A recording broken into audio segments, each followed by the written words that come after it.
Assalamualaikum dan salam sejahtera kepada semua penonton Green Talk. Hari ini Green Talk bersiaran secara istimewa dari Masjid Tuanku Said Faizuddin Putra Jamalullah, Batu Lima, Jalan Kuala Perlis, bersempena pengiktirafan masjid ini sebagai rumah ibadat hijau pertama di negeri Perlis. Untuk pengetahuan penonton semua, Rumah Ibadat Hijau ataupun RIH merupakan salah satu inisiatif yang dijalankan oleh Malaysian Green Technology and Climate Change Corporation (MGTC) dengan sokongan penuh Kementerian Alam Sekitar dan Air bagi menjadikan rumah ibadat sebagai pemangkin kepada kelestarian alam. Dan pada hari ini, tetamu jemputan kami merupakan salah satu rakan strategik MGTC di negeri Perlis ini bagi program rumah ibadat hijau ini. Jadi bersama saya pada ketika ini adalah Timbalan Naib Chancellor Penyelidikan dan Inovasi Universiti Malaysia Perlis ataupun UNIMAP, Profesor IR Dr. Rizal Afandi. Apa khabar, Prof? Alhamdulillah. Terima kasih, Eka. Sihat. Alhamdulillah. Terima kasih kerana sudi bersama Green Talk pada hari ini untuk berkongsi tentang perjalanan program Rumah Ibadat Hijau di negeri Perlis ini, Prof. Yep, InsyaAllah. Okey, jadi sebagai permulaan, mungkin Prof boleh ceritakan sedikit ataupun ulas bagaimana Universiti Malaysia Perlis boleh terlibat secara langsung ataupun secara tidak langsung dalam program Rumah Ibadat Hijau ini. Okay, terima kasih, Eka. So, sebenarnya pertama sekali saya ingin mengucapkan terima kasihlah kepada Malaysian Green Technology and Climate Change Corporation, MGTC, kerana telah memberi peluang kepada Universiti Malaysia Perlis, UNIMAP, untuk menjadi salah satu daripada rakan strategik untuk menjayakan program Rumah Ibadat Hijau. Dan sebenarnya ianya sangat bertepatanlah dengan misi dan visi UNIMAP sebagai sebuah technical university di utara tanah air ini untuk kita menjalani proses pemindahan ilmu kepada masyarakat dan juga komuniti setempat. So, bila mana MGTC menawarkan kepada UNIMAP sebagai rakan strategik, ianya merupakan satu penghargaan sebenarnya di atas kepercayaan dan juga amanah yang diberikan kepada MGTC kepada UNIMAP agar ianya dapat bersama-sama menjayakan misi dan visi negara lah untuk kita menjayakan program Rumah Ibadat Hijau. Dan UNIMAP juga sebenarnya telah melancarkan satu slogan pada tahun 2021 iaitu UNIMAP for Society, yang mana ini juga merupakan ke arah kita untuk proses pemindahan ilmu. Apa sahaja yang ada kepakaran di UNIMAP untuk kita transferkan knowledge ini, ilmu ini kepada masyarakat setempat. So, bersesuaianlah dengan sebagai rakan strategik kepada MGTC, iaitu untuk menjayakan program Rumah Ibadat Hijau. Ya. Baiklah, Prof. Tadi bercakap tentang kepakaran yang UNIMAP kongsikan ataupun transfer, ya, kita kata. Apakah antara kepakaran yang UNIMAP telah salurkan dalam perjalanan program Rumah Ibadat Hijau ini, Prof? Okay, sebenarnya sebagai sebuah technical university ini, UNIMAP ini mempunyai pelbagai kepakaran daripada bidang elektrikal, elektronik, kimia, awam dan juga mekanikal, termasuk juga dari segi sains sosial.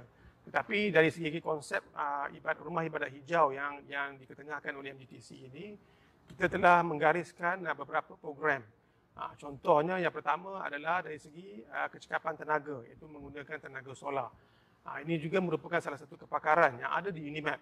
Kita ada Fakulti Kejuruteraan Elektrik yang mensasarkan kepada penjimatan tenaga dalam suatu bangunan tersebut. Dan yang keduanya dari segi kecekapan air, yang mana ini juga merupakan kepakaran yang ada di UNIMAP dari segi bidang kejuruteraan alam sekitar dan juga pelbagai area yang lain. UNIMAP juga sebenarnya mempunyai satu pusat, iaitu yang dikenali sebagai Pusat Kecemerlangan Kelestarian Kampus. Yang ini juga merupakan satu agenda utama universiti untuk kita memperkasakan isu-isu kelestarian alam sekitar. Dan kita jadikan di dalam kampus itu sebagai satu role model sebagai green technology, teknologi hijau, supaya hasil daripada yang terdapat di dalam UNIMAP itu kita akan kongsikan dengan masyarakat setempat. Itu antara kepakaran dan juga apa yang kita adalah dalam UNIMAP buat masa sekarang ni lah. Okey, Prof, itu kita bercakap tentang secara amnya, secara general lah tentang peranan UNIMAP ataupun kepakaran yang UNIMAP ada. Jadi mungkin Prof boleh kongsikan sumbangan inovasi yang UNIMAP telah kongsikan dalam perjalanan program Rumah Ibadat Hijau untuk Masjid Tuanku Said Faizuddin Putra Jamalullah ini sendiri, Prof. Baik, alhamdulillah untuk Masjid Tuanku Said Faizuddin Putra Jamalullah, iaitu merupakan masjid yang pertama di Perlis yang kita telah pun melaksanakan program rumah ibadat hijau ini. So kita ada 4 agenda utama ataupun elemen yang kita telah pun aplikasikan di dalam masjid ini, iaitu contohnya yang pertama adalah dari segi untuk mengurangkan carbon footprint di dalam kawasan masjid ini sendiri, iaitu dengan menggunakan konsep smart masjid system, yang mana kita mengawal ke semua lampu dan juga kipas dan juga aircon yang ada di dalam masjid ini agar ianya digunakan dengan tahap yang paling optimum lah, supaya tiada berlaku pembaziran tenaga elektrik semasa ketiadaan jemaah di dalam masjid ini. Itu yang pertama. Yang kedua, dari segi solar powered waste collection. Yang ini seperti mana biasalah kita ada tong-tong untuk collection untuk 3R. Tetapi UNIMAP telah cuba applykan ataupun cuba transformkan inovasi di dalam penggunaan waste collection ini dengan meletakkan sensor peneria yang mana ianya boleh menghantar mesej kepada ahli jadutankuasa masjid sekiranya tong tersebut telah pun penuh dari segi collection waste itu sendirilah. So bermakna ini boleh memudahkan pengurusan masjid untuk memantau orang kata sisa-sisa yang telah pun dibuang di dalam collection tersebut sebelum dibuang ataupun memanggil idaman untuk proses pembuangan seterusnya. Itu yang kedua. Yang ketiga, dari segi rainwater harvesting. Kita seperti mana sedia maklumlah, di Malaysia ini panas dan hujan, dan kita cuba ingin menggunakan semula air hujan yang telah pun ditadah itu untuk kerja-kerja lain lah, untuk contohnya pembersihan, penyiraman pokok dan sebagainya untuk pertanian. Dan konsep ini, rainwater harvesting ini, kita telah pun pasang satu sistem yang mana dia dapat mengumpul air hujan, dan air ini boleh digunakan semula untuk kerja-kerja pembersihan dan juga pertanian lah. Itu yang ketiga. Okey, yang keempat ni adalah berkaitan dengan kita ingin melihat dari segi apa yang boleh kita bantu ataupun kita mengaplikasikan teknologi di dalam masjid itu sendiri. So kita telah mencipta inovasi daripada penyelidik UNIMAP, iaitu Al-Quran Digital. Yang ini merupakan satu-satunya yang terdapat di Malaysia, saya percaya, yang mana ianya memudahkan imam semasa sembahyang tersebut untuk membaca ayat-ayat suci Al-Quran dengan lebih jelas dan juga lebih teratur, dan juga boleh memindahkan daripada satu surah ke surah yang lain dengan lebih mudah. So ini antara inovasi yang telah pun kita berikan kepada masjid ini sebagai satu orang kata macam hadiah istimewa lah, merupakan aktiviti UNIMAP for Society, CSR UNIMAP kepada masjid.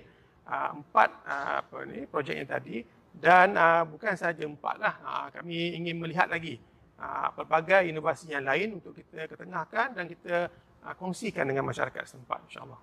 InsyaAllah, Prof. Jadi, bagaimana kalau kita tahu penerimaan karya-karya masjid ini terhadap inovasi itu, terutama sekali imam masjid ini, bagaimana mereka, adakah mereka rasa susah? Yalah, kita tahu kan, umum tahu, kadang-kadang orang-orang yang berumur ni susah sikit nak pakai inovasi-inovasi baru ni. Jadi bagaimana penerimaan mereka kat sini, Prof? So alhamdulillah setakat hari inilah yang mana setelah mana kita cuba mengaplikasikan projek ini, telah pun diterima dengan baik oleh JK Masjid, pengurusi masjid dan juga masyarakat setempat. Walaupun kita menggunakan kaedah teknologi masa kini, tetapi sebenarnya teknologi tersebut adalah user friendly lah, mudah untuk digunakan. Contohnya seperti Smart Masjid System yang menggunakan sistem IoT, Internet of Things, yang kita sediakan satu tablet kepada masjid, dan mereka hanya orang kata just tekan button on dan juga off lah untuk memastikan lampu-lampu tersebut sama ada menyala ataupun ditutup dengan sebaiknya lah. So saya percaya dengan penggunaan teknologi masa kini yang sebenarnya lebih mesra pengguna, ianya memudahkan, bukannya orang kata menyusahkan lah, ia memudahkan penggunaan oleh pengurusi dan juga JK Masjid dan juga masyarakat setempat. InsyaAllah. InsyaAllah. Jadi Prof, mungkin Prof boleh kongsikan selain daripada masjid ini sendiri, iaitu Masjid Tuanku Said Faizuddin Putra Jamalullah ini, adakah perancangan-perancangan lain dengan mungkin rumah ibadat lain ataupun masjid-masjid lain selepas ini bersama dengan UNIMAP? Dia sebenarnya memang menjadi sasaran UNIMAP lah. Kalau di Perlis ini kita ada lebih kurang 101 masjid di Perlis ini, Dan Masjid Tuanku Said Faizuddin Putra merupakan masjid yang pertama yang UNIMAP telah pun mengaplikasikan konsep rumah ibadat hijau. Dan sebenarnya ada dua lagi masjid yang dalam kita punya perancangan, iaitu Masjid Al-Arifin dan juga Masjid Al-Ghufran. Dan kedua-dua ini berada di Perlis, dan kita cuba orang kata menggunakan pakai konsep yang sama yang ada di masjid ini untuk digunakan di masjid-masjid yang lain lah. Dan juga sasaran kita memanglah kalau harapan UNIMAP ni kalau boleh semua masjid di Perlis ini dilengkapi dengan teknologi-teknologi terkini yang bukan sebenarnya untuk menyusahkan masyarakat, sebenarnya memudahkan dari segi pemantauan dan juga pengawasan dan juga pelbagai aspek yang lain yang menggunakan teknologi pada masa kini lah, insyaAllah. InsyaAllah, slowly but surely ya Prof. Ya, slowly but surely. Okey, jadi mungkin yang terakhirlah harapan ataupun Prof boleh kongsikan apa tips ataupun dorongan kepada mereka di luar sana, terutama sekali institusi-institusi yang lain kalau ingin memulakan program-program seumpama rumah ibadat hijau ini, bukan sahaja di Negeri Perlis, malah di seluruh negara. Dia sebenarnya konsep rumah ibadat hijau yang diketengakan oleh MGTC di bawah Kementerian Alam Sekitar dan Air ini merupakan satu orang kata hala tuju yang terbaik lah, yang mana kita ingin melihat masjid ini merupakan satu institusi yang sering kali digunakan oleh masyarakat setempat. So, bila mana ramainya orang berkumpul di masjid ini, sebenarnya pelbagai inovasi yang telah terhasil daripada pendidikan dan juga pembangunan di tak kira lain di universiti dan juga di institusi yang lain. Sebenarnya banyak benda lah yang kita boleh gunakan untuk lebih menaik taraf teknologi yang ada di masjid ini. Sebelum ini mungkin kebanyakannya pengurusan masjid ataupun pengurusan rumah ibadat yang lain lebih berkonsepkan manual, penggunaan secara manual lah, menggunakan manusia. Tetapi pada masa kini sebenarnya pelbagai kaedah dan juga teknologi yang boleh kita gunakan, kita boleh adaptasikan untuk mempermudahkan pengurusan masjid. So saya haraplah semua AJK, pengurusan masjid, termasuk juga masyarakat setempat, ambillah peluang ini untuk kita lihat dan juga untuk kita bersama-sama orang kata awareness itu, kesedaran tersebut, supaya teknologi yang ada pada masa kini sebenarnya boleh digunakan pakai bukan sahaja untuk memberikan satu impak yang baik untuk masjid, tetapi juga pada masa yang sama dapat meningkatkan kecekapan tenaga, dapat mengurangkan perkhidmatan penggunaan air dan juga pelbagai aspek yang lain yang mana menguntungkan semula institusi tersebutlah, termasuk masjid-masjid yang ada di seluruh Malaysia, insya-Allah. Mungkin selepas ini kita boleh lihat masjid ini bukan sahaja tempat untuk kita melakukan solat Prof, tetapi tempat untuk komuniti setempat berkumpul dan melakukan aktiviti-aktiviti yang berfaedah lah ke arah kebaikan, insya-Allah. Dan semoga ini semua memberi manfaat bukan saja kepada kita di dunia ini dan dapat menjadi saham untuk akhirat kita semua, insya-Allah. Baiklah, jadi terima kasih sekali lagi kepada Profesor IR Dr. Rizal Afendi, iaitu Timbalan Naib Chancellor Penyelidikan dan Inovasi Universiti Malaysia Perlis, kerana sudi bersama Green Talk pada hari ini untuk menceritakan perjalanan tentang program rumah ibadat hijau di negeri Perlis ini. Jadi untuk anda semua, jangan lupa saksikan siaran ulangan Green Talk di Facebook rasmi mgtc.my dan YouTube MGTC Live. Sehingga kita berjumpa lagi pada episod akan datang. Assalamualaikum dan salam sejahtera.